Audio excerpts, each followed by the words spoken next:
last day of the term. Now, I know that this is one reason why you guys are doing this is to get your 21 hours for this term for grades. I'm just here for fun. Okay. So the bottom line is that, no one's going to get a grade in B term because no one's going to get enough water time. I mean, that's at least unless there's something unusual happening. I mean, I don't think your plan is. Normally, you only got grades for one term, unless you guys set some plans. I think the credit counts for like it's like. Oh, it's like yeah, because we continue racing during that time period, but it's only get one grade for one. Yeah, you get like one gym credit. I'm pretty sure. Yeah, and that was because I got that thing when I was teaching, because the problem is that the racing season goes on into B term, and I have to count that for that one grade. Mm-hmm. So the bottom line is that I just want to know if you want to continue doing this next term, the talk sessions. I don't care either way. I will be here, but do you guys want to? Yeah, because I mean, for those of you who aren't racing, you're not going to, right? So I was going to say, I would love to, but... Well, it's up to you. Okay, we'll talk about that. I'm not even getting credit for this, so... Oh, you're not? No. Well, what are you doing here? Yeah, I'm just here for fun, you know? Okay, well, let's continue with the fun then. Okay, I'm trying to figure out what I haven't talked about here. Let's see here. So you guys are really fortunate. You had company come last night from Portland, Oregon, my wife's high school mate, and so I didn't get a chance to go through my test, which I normally have. I have a 5-page test on sailing. So I'm going to remember some of that stuff, and the last half of the session I'll probably have test questions you guys can answer in group, just to make sure you understand. But I want to make sure I had everything here that was okay. Here's something very simple. Talking about crew duties. Yeah. And so a lot of boats will have, if you're one person, it's pretty clear you do everything. But if you have two people, which is a very common configuration for a lot of boats, you have a skipper and a crew. So I probably already talked about this, but let's just make sure we understand. What is the number one priority of the crew to do? What is their number one priority when they're on board the boat with a skipper, two people on a boat? And let's assume it's a 420 Flying Junior sloop rig. What is their number one thing to do? Balance. You gotta keep the boat flat. That is part of what's there. But I do appreciate that. But I term it differently. It's to keep the skipper happy. And that is their number one thing. So you have to listen to what the skipper wants to do. I want this boat heeled at 10 degrees, leeward all the time, and I want to be sitting on the windward side of the boat. If I have to shift off the windward side of the boat as a skipper, then I'm not happy, because I can't see what's ahead of me. I can't watch the telltales on the luff of the jib. So to me, a crew's number one job is to keep me happy, which means I want to always be sitting on the windward side of the boat so I can see what's going on and see the condition of the sails, which means the crew may have to be sitting on the leeward side of the boat. And has to be very agile. And so it is about controlling the heel, because the heel is what makes me happy. I want the boat always to be heeled. Now, describe to me why I want the boat. I'm talking about mono-hull dinghies, sloop rig mono-hull dinghies, so we know that's got one hull and it's got one mast and two sails. And I want it heeled typically, in light air, I want it 10 to 15 degrees heeled to leeward. Why? Why do I want the boat heeled to leeward? Here's the wind coming from this direction. And I'm sitting here here's the boat here, and I'm sitting on the windward hull, and the crew's probably sitting on the leeward hull, trying to keep the boat heeled that way. And I'm going this way, and the wind's coming this way. Why do I want the boat heeled to leeward? There's two reasons. Now, what are the two reasons? Someone tell me. Reduces drag. Yes, why does it reduce drag? Because the centerboard isn't like at 90 degrees. So. Gosh, that's so close. Thanks for playing. Okay. Reducing drag is why I'm after it, but it doesn't really have to do with the centerboard. It pulls a bit of the hull out of the water. Okay. It pulls some out, but it pushes some in too, doesn't it? Mm-hmm. So you're close.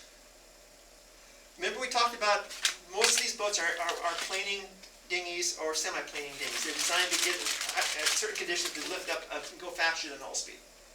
And that requires a very flat, especially the aft sections of the hull must be very flat to get hydrodynamic lift.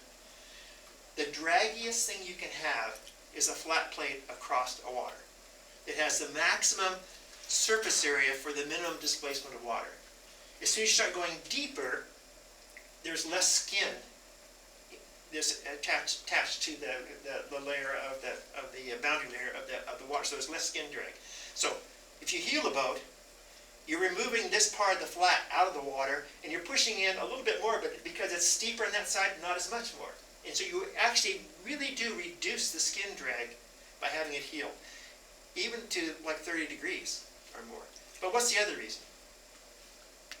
And that is an important reason. You would do it if for no other reason. And that's one thing you cannot do on a multi-hull, which is one reason why multi-hulls suck in light air. They just don't want to move because you can't force them to heel because they're too stable. But what's the other big reason? Keeps the sail full. Yes! Describe how it keeps the sail full. Why is that important? I don't know how, but I know it is important. Well, but now, when we talk about sail being full, we mean that it's going to have this beautiful cambered shape, right? As opposed to being flat. Because we know that this shape will cause lift. Whereas if it was just flat here, it's not the same. So why does heeling the boat make it form that way? Gravity? Yes, of course. You want, you know, if you have a boat, let's say that there's no wind and the sail is just sitting like this, and here's the boat here, and there's no breeze, and so the sail is just flapping like this. Now then, a little puff comes through, and the puff, as soon as it comes here, oh, the sail fills like this because now the thing starts to fill. But the puff's gone now. And so every bit of energy, every bit of potential you had to move is now taken up just by the hysteresis of that sail getting into the shape that you want it to be. But if it's already in the shape it's going to be, then it will be instant lift. And so you heel the boat to reduce the wetted area and also to make sure that the sails are ready for the lightest puff possible. It's especially important in light air to do that. If the boat is absolutely vertical, any little puff in light air is wasted. It just causes the flag to move a little bit, but doesn't really cause it to form the shape you want. So that's the reason why I am happy as a helmsman when the crew is making the boat heel. The second, and so my list here, my number one list is keep the skipper happy, which is normally really number two. Number two is control the heel of the boat. Heel the boat. What does heel the boat? What does heel mean? It's the If you're an engineer talking about, which most of you are, what axis would that be? roll. The roll axis, exactly. The roll axis. So you're talking about controlling the roll. Now, as the wind starts to pick up, what do we care about the heel? What do we do about the heel on a planing boat if we start getting more and more wind? As flat as possible. Yeah. You want it as flat as possible. If you have a breeze strong enough to plane, you want the hull to be as flat as possible. That gives you the maximum area to hydrodynamic lift. It's like water skis. If you have them flat, they'll pop out. But if you have them on their edge, they're going to do weird stuff and they're not going to pop out. And so you want them to be flat. Okay, and then the final thing that a crew should be doing is controlling the head sail. What's the difference between a jib and a Genoa sail? Or you could have a staysail, you could have a jib, you could have a Genoa. These are typical head sails. What's the difference between those? A Genoa goes like all the way up to the top of the mast, where a jib only goes part way up. That is, what you're saying is not wrong, but it's not quite right. And so the bottom line is that technically it's called a Genoa jib. Jibs can go... The jib is always the forwardmost sail. And so the Genoa, by the way. It's Is it that so the Genoa extends past the... yeah, Genoas will always overlap the main. They'll extend beyond the mast. Some jibs will too, but typically a jib is called a 100% jib which means that its total sail area equals actually the triangle formed by the mast, the forestay, and the deck. That's how you measure the area of the foresail. A Genoa typically be 150%, 130%, and so they'll overlap. The sail itself will overlap the mast. And Genoas are much better for reaching, and arguably maybe not as good for going strictly upwind. On boats which are very, very close-winded, they'll either have a very, very small jib or get rid of it totally. And if you look at the America's Cup monohulls, which are doing 40 knots, 40, 50 knots, they have a very teeny little jib, and they have the big wing sails. But so that's what a Genoa is. And a staysail is simply a head sail that attaches to a stay, whether it's the forestay or the baby stay, which is a stay that's aft of the forestay. The forestay goes typically, if not to the top of the mast, if it's fractional rig, it will come to a 3/4 point like this, which is like a 420 or Flying Junior or 470. But you can sometimes have another stay behind that, which is, what kind of boats have 2 stays in front of the mast and 1 mast? We talked about those kind of boats. That's what my cruising boat was. What is it called? I need to give you an A. You're not even getting a grade for it. That's called a cutter rig. And so a cutter rig will have a staysail, which attaches to the baby stay, which typically goes up to 2/3 of the second spreaders on a 3-spreader rig. And that'll be a separate jib-ish looking sail, but in front of that will be a Genoa, and then behind that will be the main. So crew duties, number 1, make the skipper happy. The skipper should tell you what they want you to do, but it's really about controlling the heel of the boat. That is more important than controlling the jib. The jib is like, okay, I got a secondary throttle, I can do things here that are important, but it is not as important as controlling the heel of the boat. So just keep that in mind. And and it means shifting your weight from the center of the boat to the windward, to the leeward. That's the first stages, and then it's getting your feet underneath the hiking straps and being able to hike out. They make special boots for sailing. You know what they're called? Hiking boots. But they're not like the trailing boots. They're designed with a thing on top of them, so you can stay there with the strap holding you forever. And that's a secondary extent that you can do, is to hike out there. And of course, certain boats, that's all you can do. Probably the most famous single-handed boat is the Finn class. Anybody know ever seen a Finn class? Look it up. It's an Olympic class. It's the Olympic class monohull single-person boat. It takes, and in normal winds, you need to be like 250 pounds in order to hold those babies back. They don't allow trapezes, and so it's all about hiking out. And guys have these incredible upper bodies and wonderful abs from doing that. But the next stage in a high-performance boat is once you've started to hike out as far as you can, then you have to be able to transition onto a trapeze. And that is, who here's ridden trapezes? Tell me, did you smile or grin when you did that? Yes. Most people are hilariously laughing. Once you got used to it, it is so much fun. It is so much fun riding on a harness there, standing on the edge of the boat. It is just a kick and a half. And you have to be so agile, because I keep telling my people on to do not be digital. This is an analog job. It's not all the way out or all the way in. You have to incrementally, bend your knees and bend at the waist, and finally at the end you're straightened out like this, and your arms are thrown over your head, and you're trying to get as much moment as you can, and that's when it becomes just a riot. If you're doing it right, you've got the boat dead flat, you're planing, and the bow wave will sometimes go over the top of you. The bow wave will come up and have spray coming in, and if you're just right, you're just kissing the water with your butt, and the wave will actually go over the top of you. It's really fun. So that's how you keep your skipper happy. Okay, here's the important thing. Tell me, what is the _1 health hazard for sailors? Concussion.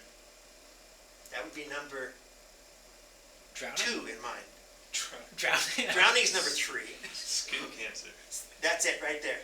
That is by far the #1 health hazard for sailors. You can I just had a dermatology full body scan recently, and I said, I'm in your comments, I said, oh, because sailors need to have that done all the time. The reflected energy off of the lake, off the water is fierce. And sometimes you don't notice it because the spray is keeping you cool and this kind of stuff. So do not be mistaken. It is a life hazard for anybody who sails very much. And so you really got to be really good at putting on sunblock.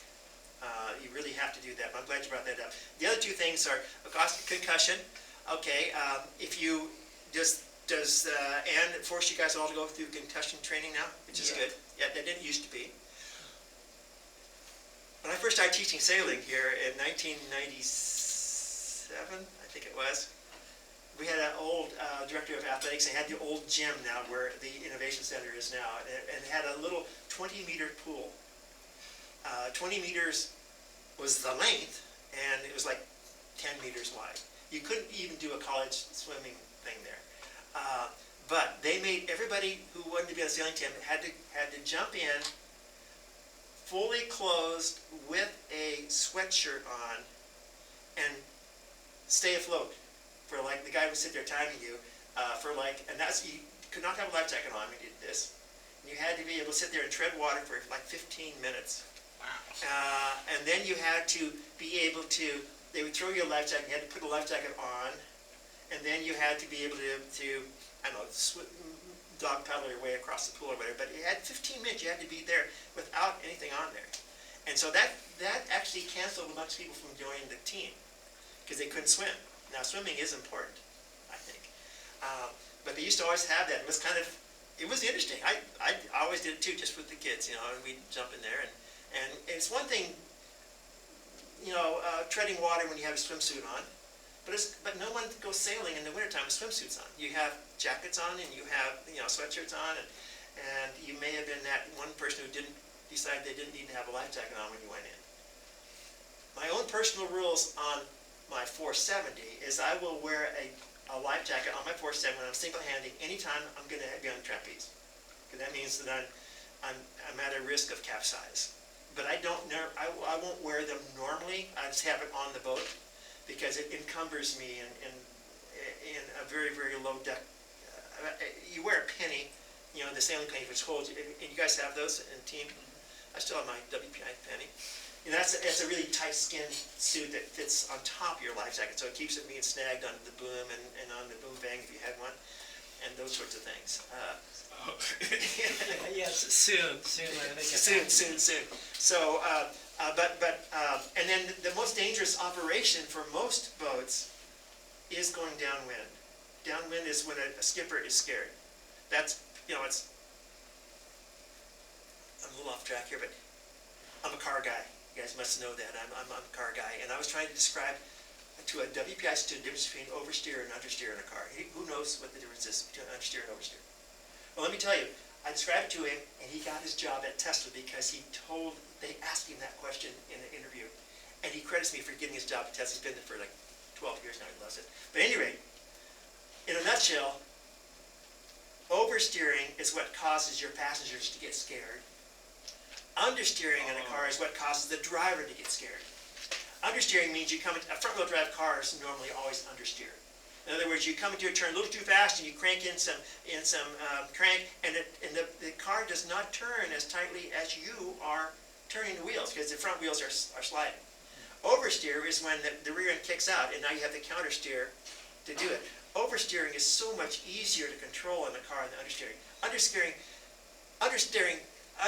cars scare a driver because you don't. All of a sudden, your front wheels are no longer gripping, and so you can tighten it up, and it just continues doing what it's going to do, and you'll wash out of a turn, this kind of stuff. And so the way you take care of that on front-wheel drive is you grab a bunch of handbrake and get the rear wheels to lock up, then it will drift around. But on a rear-wheel drive car, you just add power anytime it starts to plow, which is another thing for understeering. And as soon as you add power, then the rear end will break loose and you drift it, and then it's really easy. You turn it to turn. How did we get into this? Oh, because, again, passengers don't know it's understeering. They say, oh, this is no problem, and the car is not going crazy.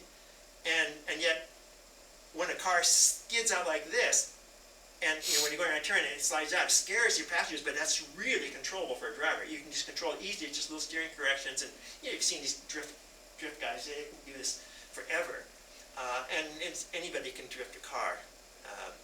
All-wheel drive cars are harder to drift unless you have sport differential like my S8 has, where it actually overdrives the outside wheel. It has a secondary planetary that when it detects you at a certain angular acceleration rate, it'll actually speed up artificially 5% the outside rear wheel, which induces oversteer.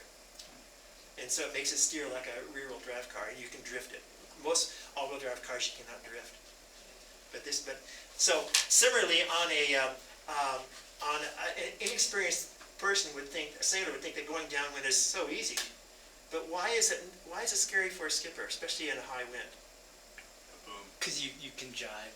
You can jive, and you should understand, you guys that are new to it, that tacking is a new phenomenon. Boats that used to be able to go across the oceans did what they called wearing the ship. In order to change tacks on an upwind leg, we tack.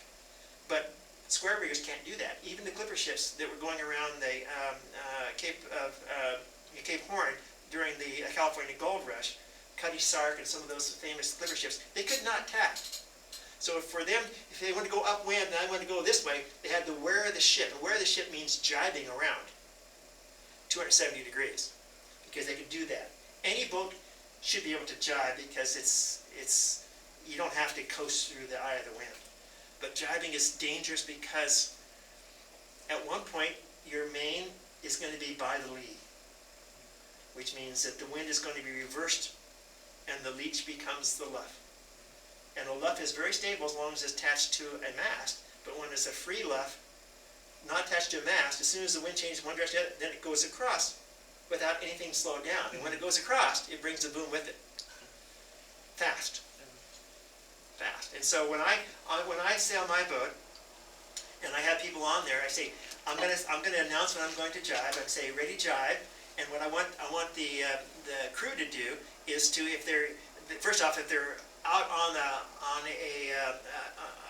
the trapeze or even hiked out, they know that they're gonna have to come in.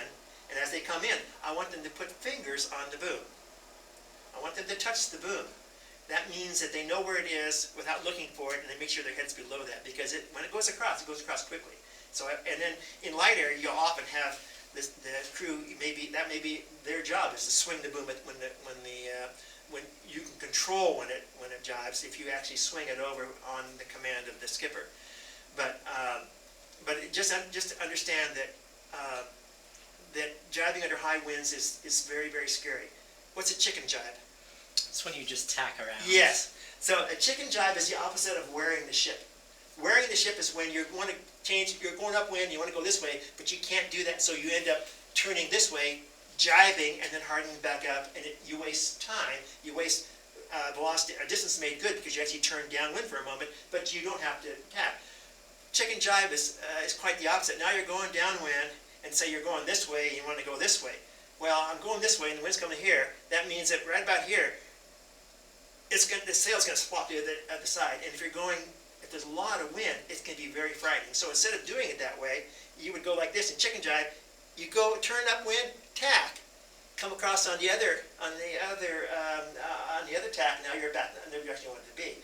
And that's a prudent thing to do anytime there's more wind than you think you can deal with. It's especially important on displacement boats because they can never go fast enough to be a difference. On a planing boat, if you're going faster, oddly enough, the faster you go on a planing boat, the easier the jibes are, because you still maintain a lot of speed, and so when you turn straight downwind, the actual relative wind decreases because the wind's coming from this direction, and now you are actually subtracting from it because of your velocity. If you're going slow, then it's not good. And again, the ultimate expression of that is on an ice boat when you're going so fast that when you jibe, the wind is never coming from back, it's still always in front of you because you're coasting through it so fast.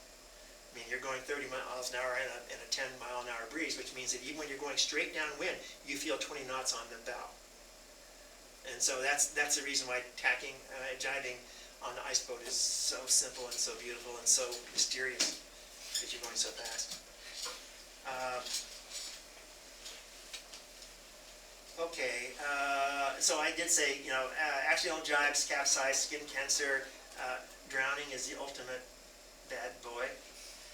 Do you know all of the America's Cup boats, all the foiling America's Cup boats and the Sail GP, which are foiling boats, they all carry oxygen now on every crew member. And that's because in the America's Cup in San Francisco, the first time they had the foiling 70-foot catamarans, that was about 15 years ago, maybe, I don't know, some time ago. It was the first time they had foiling once. During practice, they had the British boat had a crew member get stuck under the boat and drown. So now everybody has what they call the green bottle or green apple. It's the high pressure air cylinder, which gives you about, I think it's about 10 minutes of oxygen. And so they all do that because the more complicated the boat is, the more risk there is of getting entrapped in the rigging when you capsize. I tell everybody on trapeze that no matter how much you want to be breathing, the first thing you do is make sure you're unhooked from the trapeze if you capsize. You do not want to have that trapeze wire pulling you from under. And so, and most trapeze wire harnesses are designed so it's a quick hit and they're out of there. But you've got to be really careful because you can, there's wires and lines all over the place. You can get tangled in there. The first obligation for the first person who comes up out of the water after a capsize, the first thing that person has to do is to announce that they're there and get somebody else to respond.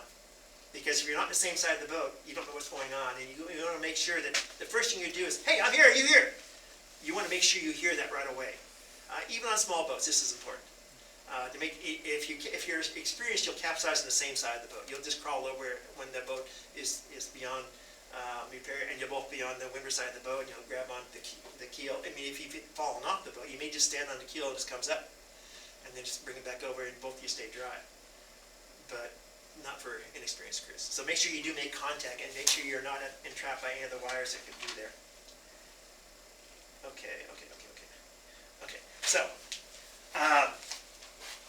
back when they had square riggers, again, the upper spar was called the yard on the square rigging sail, and they could actually go within, surprisingly, about 65 degrees of the wind. So they could actually make slight upwind progress. In order to do that, they had to crank these yards way off the angle so that the sail would be more not straight downwind, but more angles, simulate like what you have in a a modern boat. And so they had really strong lines that were designed to pull the yards to the bow. Those were called bow lines. And then when they did that, they have the same sort of knot they always use. What's that knot called now? A bowline. A bowline. But it came from the square rigging thing. So we're going to all learn how to make sure we can tie bowlines every time. Yeah, knot tying. Yeah, a little knot tying. This is intrinsically important. This is old. This is actually old yacht braid from my 470 from about 50 years ago. This is crap. I didn't want to destroy my lines here. So grab a line here.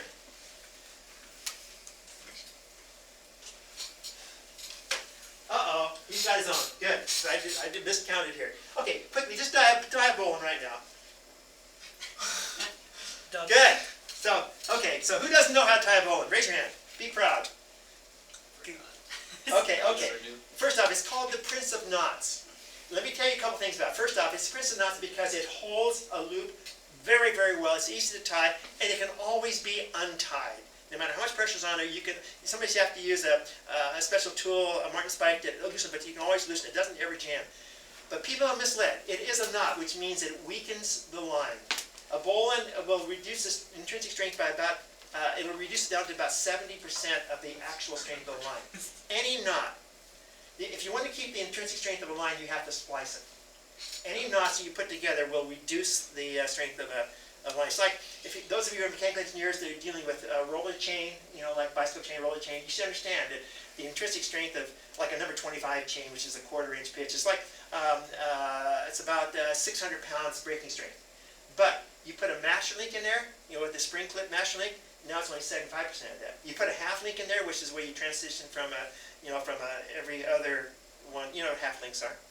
Yeah, that's only 50% as strong as the intrinsic link. And so every time you do knots and stuff, it's going to be that way. So the bowline, and there's lots of ways of doing it. People can do it behind their backs with one hand. I've seen people do that. I don't really care about that. You make a loop. Can you do a flying ball?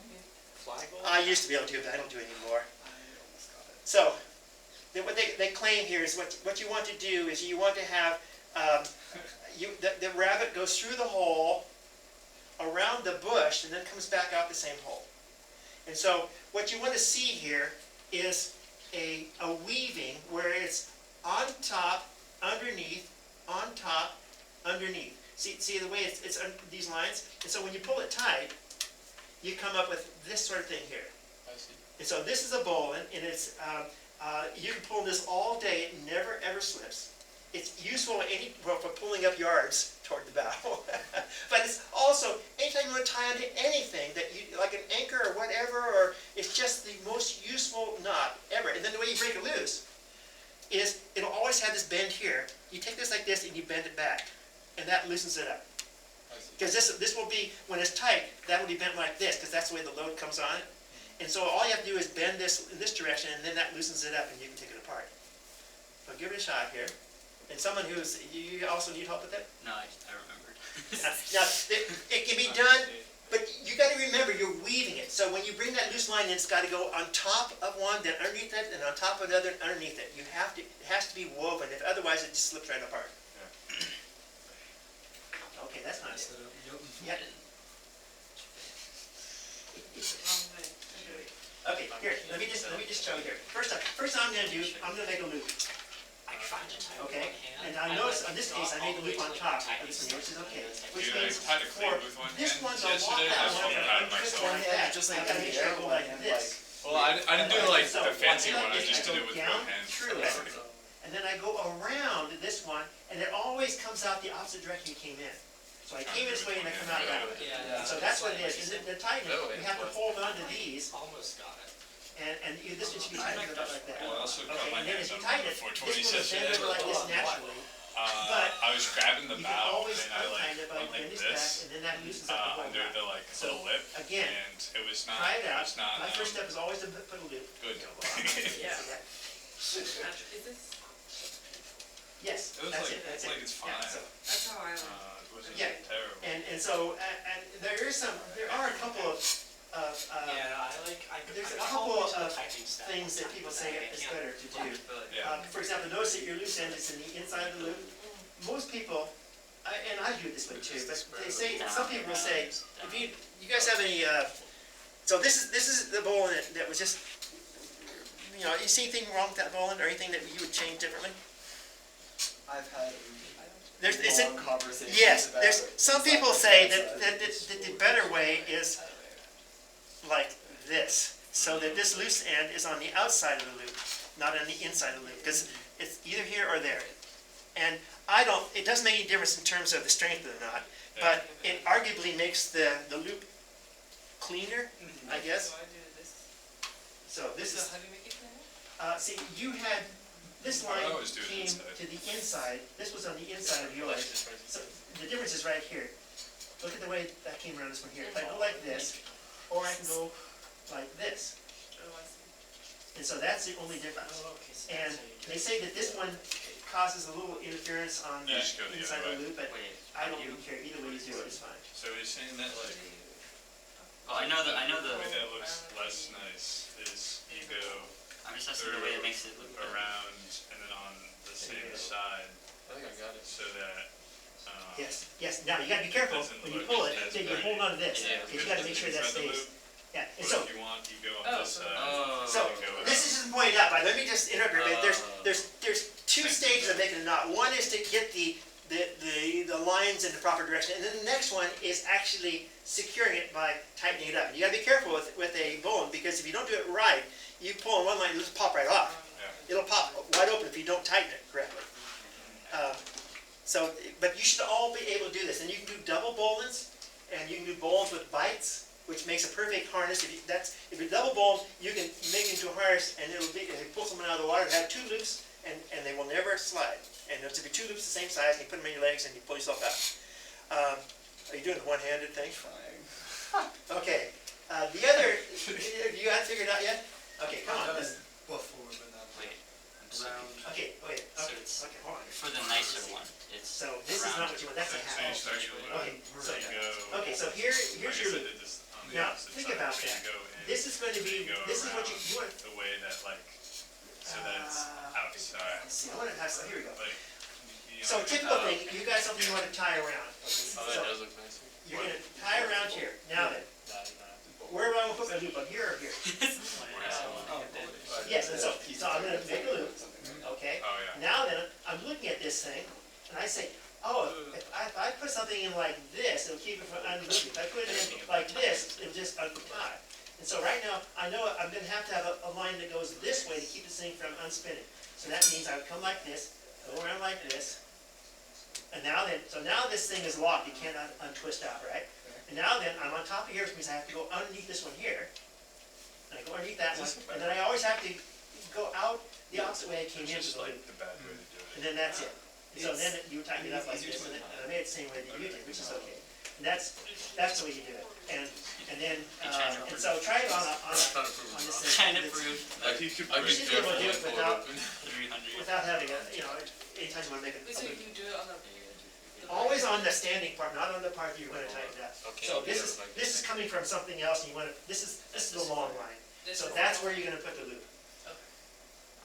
This way. Just a half hitch, there you go. Now think about it before you take the loop. Which way do I need to come in to lock it? This way or this way? This way or this way? Climbing up. Because I can't let it unwind. I use it for I have to keep it unwind, so will this let it unwind? getting hauled a lot. Yes, this would not. This would just. It's basically unwind. So that'll give you guidance on which way you have to go through the hole. Okay, right, you got that, right? Okay. Oh, yeah, Yeah. that's the And one then that around the standing I part. hooked the chair into. And around. So this is underneath here, it has to go on top of this. We're not. And then it always has to come out the opposite direction when it came in. It means out The this way. same one that was twice. What if it was, I don't know what it's called, but it's like a This one fun also just slip like knot. Okay, so this is good, very good. And then back, It's opposite. like tight. Perfect. And then tighten it by pulling these two. Oh, that's like, like- it might be Yeah. fine on this side. Put it on top. That makes a lot more sense. Yeah, yeah, yeah. Thank you. Okay. Same. Hell yeah. Okay, It's like something you can sit on. the next knot that you really should always be able to do is a stopper knot. It's called a figure eight, it's the most common stopper knot. So I want everybody to do a figure eight knot, you should be able to do that very, very quickly. Just like that. This is the reason why you put a figure eight knot in the end of almost every sheet. Because what it does is that when you have jib sheets or main sheets going through turning blocks, if you let go of it and the wind takes it, it can pull all the way out and it'd be filling around the wind, you can't get a hold of it. And so a stopper knot prevents the end of the line from coming through a fair lead or a block. And there's lots of ways of doing these. The reason why I want you to do it on a figure eight knot, because figure eight knot can be undone. Yeah. And some of the other stopper knots, okay, it's stopper knot, but I gotta cut it out. Go And- find your marlin spot. That's right. Well, lucky, or your knife. Yeah. And so, let me just quickly, for someone that doesn't, okay, it's so easy. This is a half hitch, by the way. That's not a stopper knot. This will come undone. But it's exactly like a half hitch. So half hitch, you do like this, come through here. But if I do a half hitch with one extra turn and come out, notice that it looks a little bit like a figure eight. And this is the figure eight. So it tightens up like this, and like any other proper knot, it will lock up like this. It's bigger and bulkier than a half hitch, but it will not come undone. But you can also unbend it, because this part here is going to be vent severity, which means the way you get it out is by bending it back this way. And then it'll come out. But it should look, before you tighten it, it should look kind of like a figure eight. And it's just exactly the same as a half hitch, but it has, because this is a half hitch. But it's just like a half hitch, except that before you put this thing through, you do one extra twist. And then it becomes that. Okay, so, and that should go on the end of every jib sheet, every main sheet. Most people do not put it on their spinnaker sheets. Because if you get in trouble with the spinnaker, you want that thing to be blown off the top. You don't want to still have it pulling the boat. And so normally people, if you lose the spinnaker, if you capsize the spinnaker, you kind of want the sheet to be gone. Because otherwise you may not get the boat back up if the spinnaker continues to be hauled by anything. So you're judicious when you use these things, but you should be able to use it every time on every jib sheet, on every sheet that has a range. I put it on the end of my trapeze harness adjustments, because you don't want to be adjusting your trapeze harness. Also, it goes all the way out and you're in the water. So you guys got this? And you can put it, and normally you put it really close to the end, because you don't want to have extra stuff there. And so you should be able to do this without even watching it. You just twist it and do an extra twist, and then that's it. Okay. Yeah, I was gonna think cleaning would be good, cleat, Columbia inches. We built, is it, we might have one in the locker, it's too late now, I think. Yeah, I don't do that. There is a tech, what are you doing there? You could use your fingers, I guess, somehow, but To do what? a clean. Oh. Well, the thing about cleats is that, you know, we all know what a cleat is, right? Oh, there you go, very good, very good, very good. Okay, so let's see some, well, look, it's got everything, there you go. Oh, yeah. Oh, these are 3D printed cleats, aren't they? Wow, I don't think I trust that with my life, but 3D printing is so abused these days. Never 3D print something that, I've seen people 3D printing washers. And that just turns my stomach. And what really turns me is when people 3D print pinion gears. There is no way you can get on this kind of, I mean, with the metal stuff, you know, the metal 3D printers, which don't use the molten stuff, you can actually do analysis of it. You can't analyze these sort of strength and strain. There's just too many, you know, things that are not right about it. So you should understand, cleats are used to typically to tie off boats of docks and to this kind of stuff. And people will often do weird things with them. And so you should all understand, this is exactly what you do. And it should look like a figure eight on top. And it's important, the mistake people make is by having it go like this and thinking this is going to hold it. This is not a figure eight. This is equivalent to a granny knot. Oh, that's the other knot we should talk about, is reef knot. Before we get into cleats, talk about reef knots. What's a reefing? What is reefing on a sailboat? It's like, making your sails. Reducing right. the sail because you have too much wind, right? And typically you do two things. You reduce sail area, but you also lower the sail's, centroid by pulling the sail down, and you tie knots basically around the bottom, and they're called reef knots, which in the rest of the world is called a square knot. And everybody should be able to do this, but I'm surprised. My son-in-law, a two-time WPI graduate, did not understand why his shoes kept coming undone. That's because he was never taught how to do a square knot. This is a square knot, also called a reef knot. She looked very familiar. It's what your shoes should be tied with. This is a granny knot, which is what people often, I can't see if I can, yeah, here's a granny knot. You can do it wrong. Yeah, this is a granny knot. If you tie your shoes to the granny knot, I guarantee they will come untied. And the way you can tell is that, these are kind of hard to tell, but if your laces, if you have to do a double lace, that means it's probably a granny knot. Granny knot with a bite, so you can pull it out.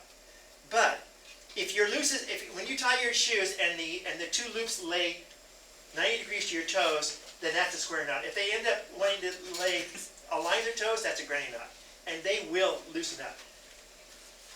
Okay, that's a square knot. I can tell that just by, and it means that you have.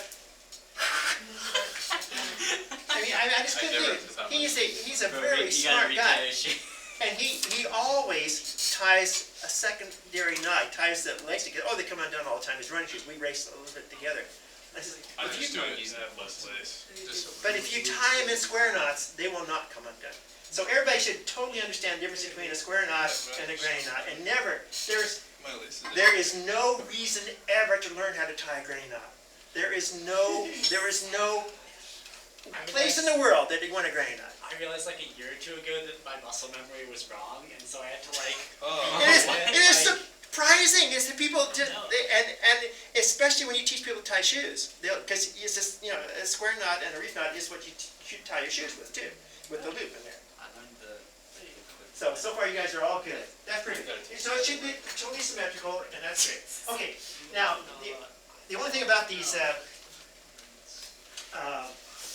you should always just understand that first off, on a properly sized cleat, you should be able to go once all the way around without crossing over the top. That's called the locking bit. That relieves the knot. So you always go once around, and a lot of cleats are called jam cleats, which that actually will hold just like this. It'll jam into this little tight pot. It's called a jam cleat. And then you go across the top, go across the other part, and you'd be tempted to keep doing this forever, but you don't need to. At this point, all you need is one more, and that should be like this, so it crosses over, and it's got to look like this. If it goes straight along the side, it's dead wrong, and it will come up. You've got to be very careful that the last one does that. And if you've done it right, one complete around to the point where it re-engages itself, and then just one over top of the other, like this, is all you need. And you don't have to do all the other fancy stuff that people will do, multiple wraps. It just makes it harder to get undone. But so you should understand that this is what it should look like, and this is what it should not look like. If it does this, that's very embarrassing, and a sailor would be not in. That would be embarrassing. I wouldn't want that to happen. And you can do it just by understanding the twisting that you have to do. You don't have to poke it through there, thread through like a, just twist it the right way as you lay it on there. It can be done very, very quickly.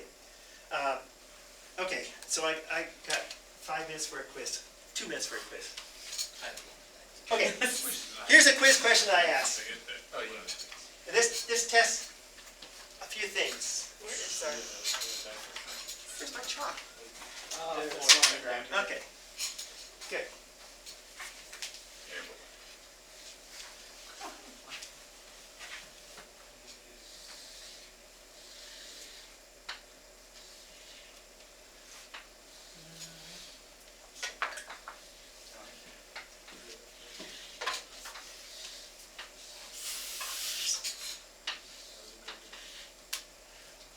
Okay, so here's my simple windsurfer sailboard. And I simply want you to know, I want you to tell me, if I move the mast forward, it's a pivot right here, the boat has a couple choices that can happen. It's going to change the balance of the boat. Question is, will the boat go to windward or go to leeward if I move the mast forward? Answer. Windward. Answer. Answer. I need to think about it a little bit longer. I'm gonna go with windward. Answer. Windward? Answer. I'm gonna think about it a little bit longer. Answer. Sorry. Huh? Wait. If I move the mast forward, does the boat go windward or leeward? So in other words, is that me preparing to tack or preparing to jibe? If I want to jibe, that's going to be turning leeward. If I'm going to tack, I want to go upwind. So that's going to be going to windward. Well, you guys are remarkably consistent and remarkably wrong. Yeah. I was gonna say I just want to say windward. It's the same thing. If you have it's the same. You're moving the center of effort forward on a sloop. If you want to turn downwind, you harden up the jib and you ease off on the main. If you want to go upwind, you harden up on the main and ease off on the jib. So disappointed, except for someone who knew they didn't know or didn't. So, but I think that whoever started the first one was him. And so I don't expect you guys to be able to be windsurfing, but this is really what we're talking about is the balance of a boat. And so the same thing happens on any real sailboat. Anytime the center of effort goes forward, the boat will tend to turn downwind. Anytime the center of effort goes aft, the boat will turn to go upwind. And so you use that for control when you don't have a rudder. And of course, the added complication on a boat that heels is that it's not just the fore and aft trim, but it's the side-to-side trim that affects you.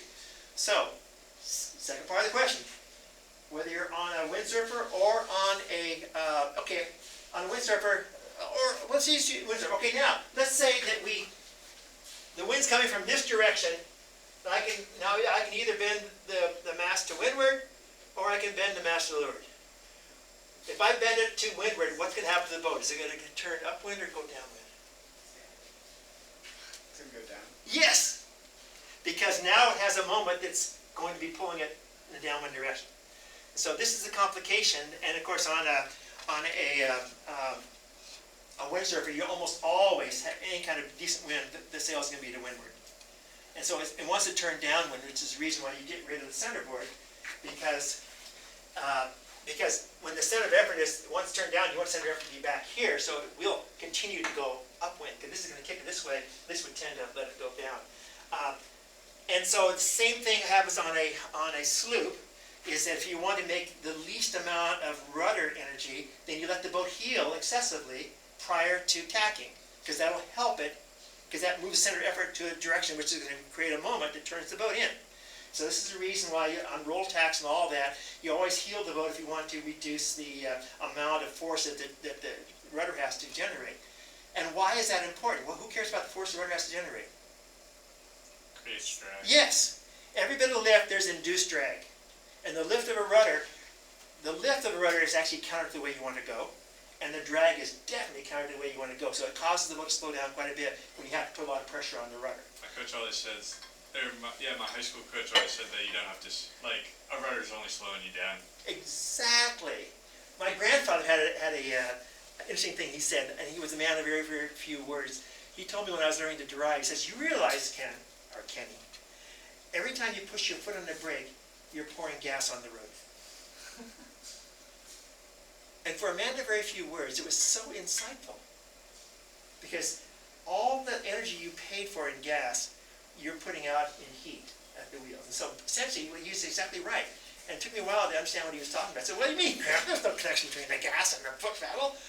And then I figured he was talking about, it really makes sense. And this is the only reason why, by the way, why hybrid vehicles potentially are more efficient than non-hybrids, because you can recover that through regeneration. But that's another subject. But you should all understand that a hybrid vehicle is intrinsically not as efficient as a straight gas vehicle. It will absolutely not be as efficient. You're carrying a lot of extra weight for no reason except for regeneration and for, and for some modicum of engine-free operation if they have enough battery capacity. But and so that's the reason why hybrids do always get better gas mileage in cities than they do on the freeway. Because on the freeway, the doggone air drag is all you need to slow down. For about 90% of the energy that you dissipate is through the air drag. Whereas at city driving, it is through brakes, and that is unrecoverable. Okay, so, well, you guys let me know if you want to keep chatting on following, because this day is still, this time and stuff is still available for me, I think, for next term. I appreciate just keeping discussion going if you want to. You can keep the ropes and practice on them. I almost brought in some of the ropes. Does anybody know what the J-boats? We talked about J-boats a little bit, did we? The J-boats were the first major design for the America's Cup competition. This was 1919 through about 1939, just before World War II. Immensely expensive, huge 135-foot, 160-foot. The Ranger and this kind of stuff were ones of those. They had professional. They had crews on there. We had 20 or 30 people on board. Huge, huge sloops. My nephew got to be the engineer for a year on board the J-boat Endeavor, built in 1938. And every year they change all their sheets. And so I have these 1.25" Dacron jib sheets that I use for pulling down trees and stuff in our house, but they're immense. They had like I think it's like a 30,000-pound braking capacity. But these were like, the jibs were, I don't know, 10, 20,000 square foot jibs. Yeah. They're huge. The drums on the hydraulically operated, winches were 24 inches diameter, and they're all hydraulic now. They used to be hand cranked. But anyway, so I've got a lot of Dacron in my home, but it's pretty hard to tie knots in those. You can, but it's all right, guys. Thank you. Good luck on your whatever you're doing, finals and projects and stuff like this for the. Oh, yeah. So guys, I want to have a meeting. I think when we get back from break, just talk about interview stuff, and then. I won't be here. Oh right. Yeah, I'm okay. new IPP. Thank you. Alex, have fun with the several outstanding FRs. That's crazy. Okay.